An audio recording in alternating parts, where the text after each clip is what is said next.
Fala pessoal, no vídeo de hoje eu vou conversar aqui um pouquinho com vocês, contar um pouquinho mais sobre a minha história, principalmente no que tange a corrida, mas também um pouquinho mais de detalhes gerais. Vamos lá!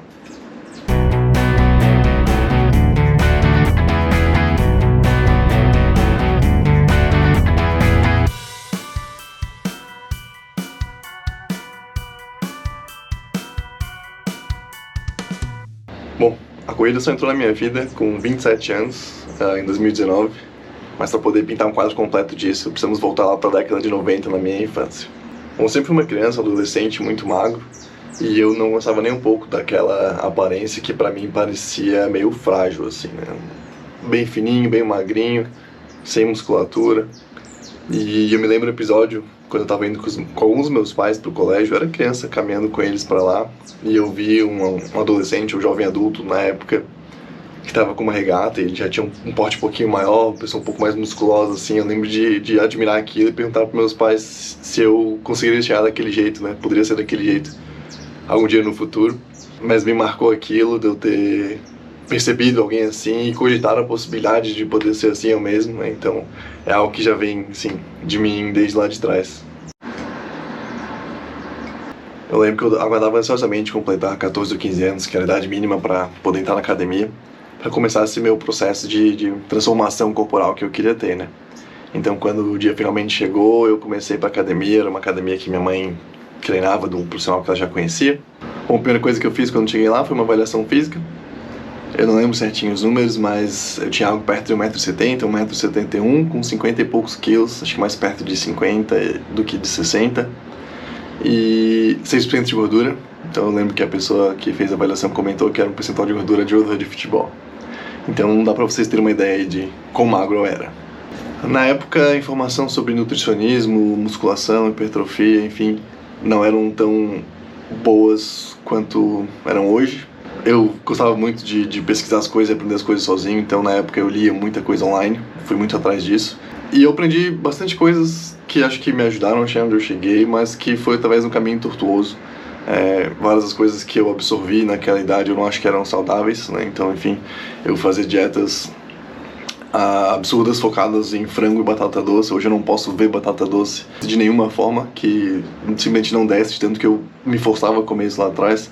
Algumas das coisas que eu absorvi eram boas, outras nem tanto, como eu comentei. Uma outra que não era tanto era como eu tenho um metabolismo bem acelerado, eu devia evitar ao máximo fazer qualquer atividade aeróbica, porque isso ia consumir pequena quantidade de musculatura que eu ganhava a duras penas.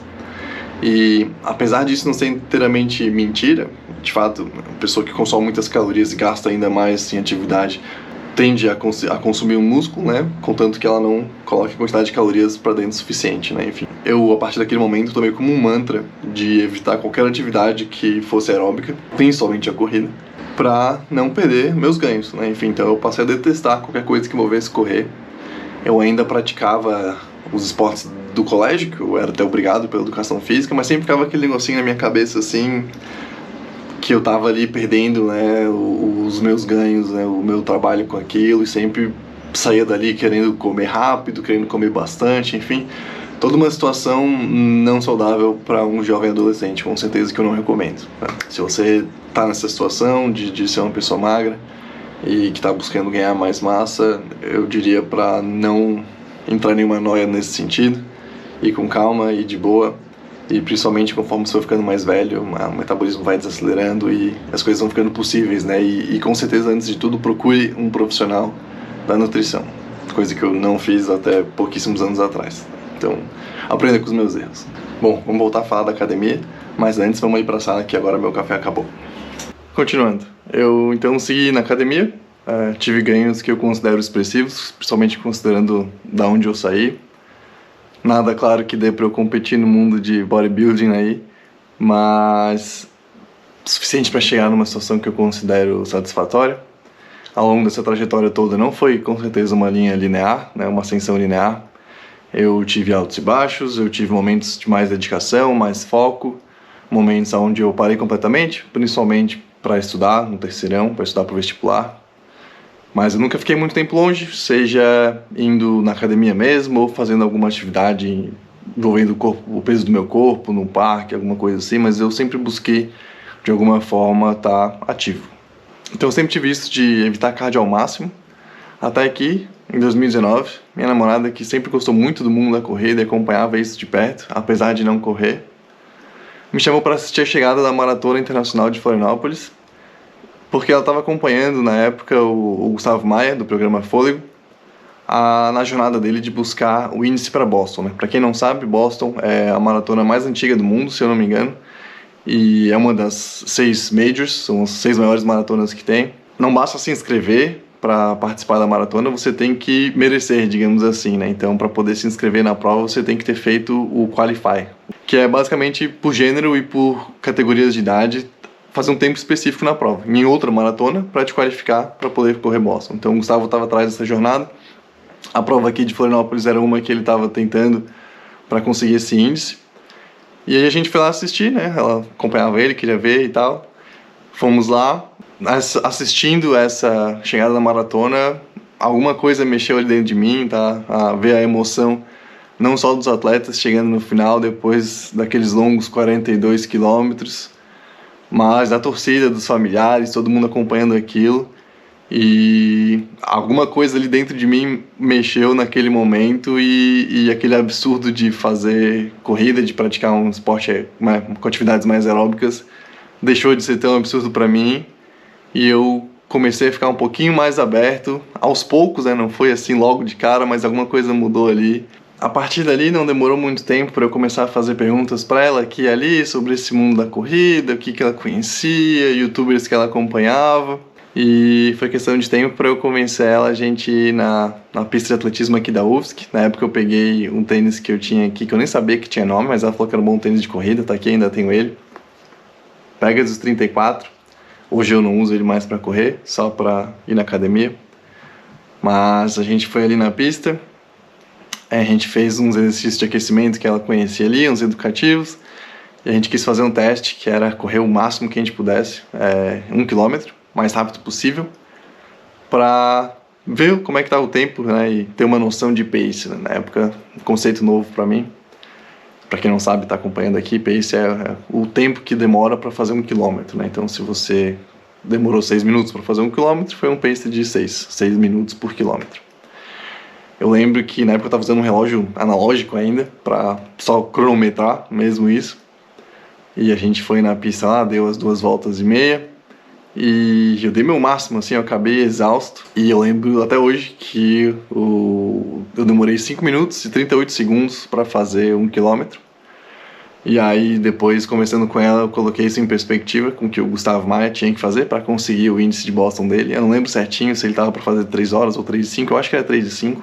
Enfim, o pace aproximado que ele tinha que sustentar pelos 42 quilômetros era de 4 minutos e 15 segundos, mais ou menos. Por 42 quilômetros, 4 minutos e 15 segundos, eu tinha acabado de morrer para fazer 1 quilômetro em 5:38. Aquilo foi uma experiência bem curiosa nesse sentido, porque eu pensei, cara, é simplesmente impossível fazer isso, né? Ele não conseguiu, tá? Ele não conseguiu o Qualify para Boston nessa prova aqui, ele conseguiu depois em outro momento. Na época aquilo parecia simplesmente impossível para mim. E hoje, apesar de eu não conseguir sustentar nem perto desse ritmo por essa distância, eu sei que, né, a evolução na corrida é um negócio engraçado, enfim, e com o tempo a pessoa realmente consegue chegar lá, o treino apropriado, a nutrição, enfim, então não é algo de outro planeta, mas naquela época realmente parecia algo de outro planeta para mim. A partir de outubro de 2019, então, eu era oficialmente um corredor.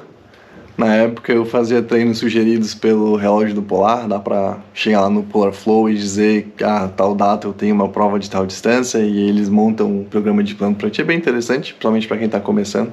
Eu segui assim, tirando um pequeno intervalo durante a pandemia ali que eu fiquei alguns meses sem correr, mas desde 2019 até hoje correndo, e eu segui com os treinos da Polar até abril de 2022, quando eu entrei na assessoria, que eu altamente recomendo se você quer levar um pouquinho a sério o mundo da corrida e fazer um pouquinho de distâncias maiores. O que fez a virada de chave para eu começar a ir para uma assessoria foi que eu estava com os treinos da Polar para fazer a minha primeira meia maratona, que foi lá em São Paulo. Eu estava treinando para fazer ela abaixo de 2 horas, ou seja, um pace de 5 minutos e 40 segundos por quilômetro, mas eu não consegui, terminei a prova em 2 horas e 8.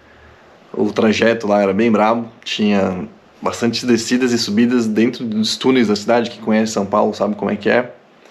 E aquilo realmente me quebrou ali pelo quilômetro 14 ou 15, eu já estava fora do ritmo, o GPS do relógio já tinha se perdido no meio daqueles túneis todos, eu já nem tinha certeza se eu estava no local que eu devia estar, né, em termos de distância e tempo. E estava bem calor, minha primeira vez correndo 21, enfim. A prova foi bacana, mas eu não consegui completar o tempo que eu queria, então aí depois disso eu fui para a assessoria para começar a levar um pouquinho mais a sério isso. Paralelamente, ao longo desse período todo, eu continuava meus treinos na academia, meus treinos de musculação, e eu percebi que, tendo alimentação suficiente, era possível sim manter massa muscular, até ganhar massa muscular, enquanto pratica treinos de endurance, né? Eu fiz isso ao longo da minha preparação para a maratona, indo numa nutricionista ajuda bastante também, mas uma coisa que virou a chave e me incentivou a continuar fazendo isso e perseguir ainda mais, saber que era possível, foi conhecer o Nick Bare, um youtuber empresário do setor de suplementos. Ele prega bastante isso de ser um atleta híbrido, ou seja, que faz treinos pesados de hipertrofia na academia para atingir e manter um corpo que satisfaz a pessoa, ao mesmo tempo que leva muito a sério os treinos de endurance, seja na corrida, seja no triatlo, né? Esse cara já completou um Ironman, esse cara já completou maratonas abaixo de 2 horas e 50, e ele é simplesmente enorme, né? Então eu não acho que eu consigo ser da forma como ele é, então ele não é o meu modelo, mas eu uso ele como inspiração, essa mesma ideia de atleta híbrido que é o que eu quero fazer. No caso, eu tenho 1,83 m, aproximadamente 83 kg, que é um físico que me satisfaz bastante, esteticamente falando, e também é o que eu consigo manter enquanto eu faço os meus treinos de endurance, então é um balanço que eu considero perfeito para mim.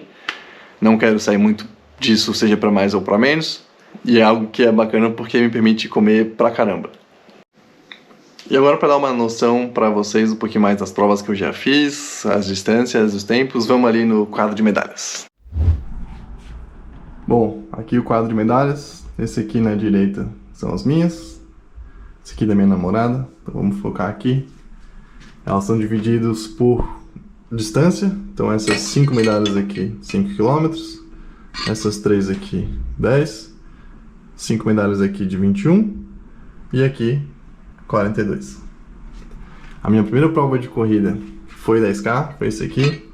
Eu comecei a treinar antes da pandemia e só fiz essa prova aqui depois, então por isso que eu fui direto pro 10K. Eu gravei basicamente tudo dessa prova. Tem um vídeo que eu fiz na época, mas eu nunca publiquei em lugar nenhum. Talvez eu traga aqui no futuro próximo pro canal. Depois disso, temos aqui essa meia maratona que eu referenciei nesse vídeo também. Foi minha primeira meia maratona, lá em São Paulo, que eu fiz em 2:08.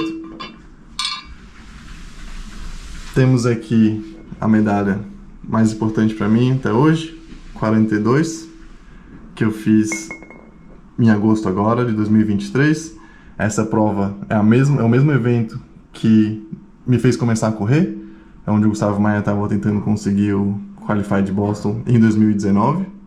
Então aí 4 anos depois de ter visto lá aquela prova, eu fui lá e completei a minha. Em termos de tempo, deixa eu ver o que eu tenho no Strava aqui, mas para os 5K não é o meu RP não foi em prova, foi em treino, tá? 22 minutos e 43 segundos, o que dá aí um pace de 4,33 por quilômetro. O 10K a mesma coisa, foi num treino onde eu fiz 14 km aqui na pista, tempo 48 e 14, 4 minutos e 49 segundos por quilômetro. Já o 21 e 42, sim, o RP foi de prova. Então, para meia maratona, meu RP foi 1,49, o que dá um ritmo de 5 e 12. E finalmente, na maratona, o meu RP e único tempo, enfim, foi de 3,52, o que dá um ritmo de 5 e 31. 5 minutos e 31 por quilômetro. Falta muita coisa ainda se eu quiser fazer um Qualify para Boston, mas isso aí é planos lá para frente, anos para frente aqui no canal. Então, é isso aí do quadro de medalhas. E é isso pelo vídeo de hoje, pessoal. Espero que tenham gostado de conhecer um pouquinho mais sobre mim, o que eu já fiz aqui no mundo da corrida.